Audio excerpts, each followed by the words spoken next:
Hello YouTubers, good morning from eastern Kentucky.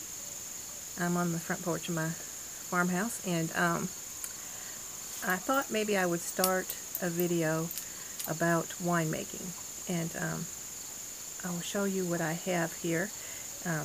These are elderberries. Let me show you. I have a friend, a neighbor friend, who, I don't know, maybe he's courting me, but he's all the time bringing me stuff. And these are wild elderberries, and I have 2 buckets full here. You can't hardly see those, I don't guess. And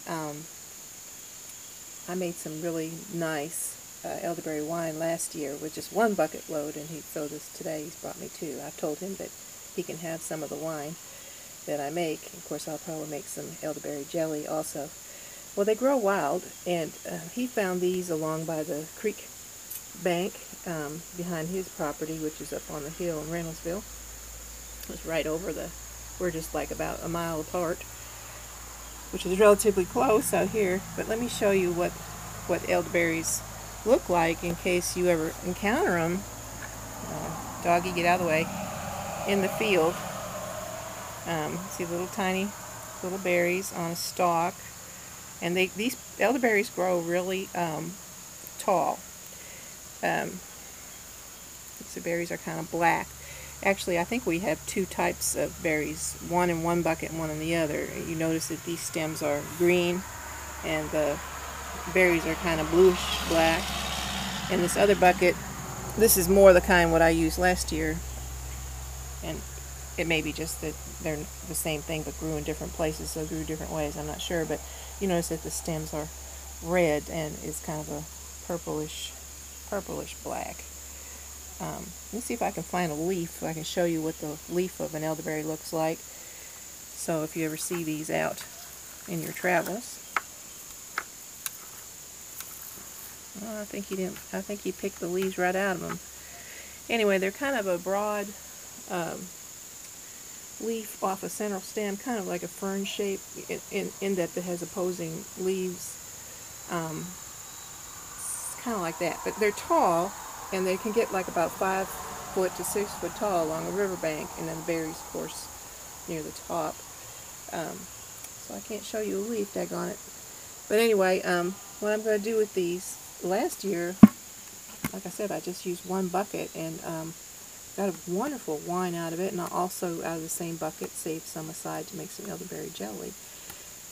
Now, wine is something that you can kind of vary. Really, the fruit just flavors the alcohol that you're making. So the more fruit you have, the stronger flavor of your wine. And so, although some recipes will call for like 60 pounds of a certain type of fruit to make 1 batch, 6-gallon batch of wine, you really don't need that. You just will end up, what you end up with will be something a little paler, not as intense a flavor, which is fine. Elderberries, I like them. They have kind of a odd taste. It reminds me of sweet tea, if that makes any sense to you. It's like a blueberry with a sweet tea aftertaste. It's really kind of unique, and apparently this is a good dye plant. I've never wanted to use the elderberries for anything else but wine, because they're delicious, but the Indians use this to dye fabric. And since I raise sheep and wool, I may yet live to try it, but right now this is too precious a resource. It's going to go right into the jelly and the wine.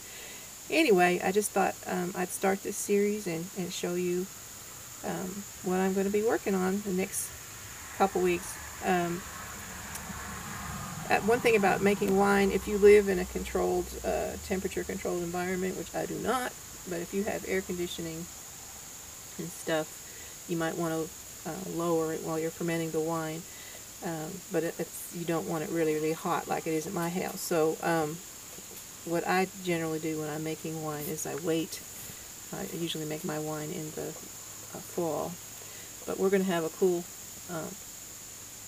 spot coming up here pretty soon, so I think it's safe to go ahead and make the wine. You see, what you don't want is the thing to get too out of control, and you get this heavy yeasty taste to the wine. If it's too warm, it just goes crazy. So, or at least that's been my experience. I'm no expert on this by any matter of means, but I will show you the process, and I just want to show you the beginning part of what I'm going to be working on. All for now.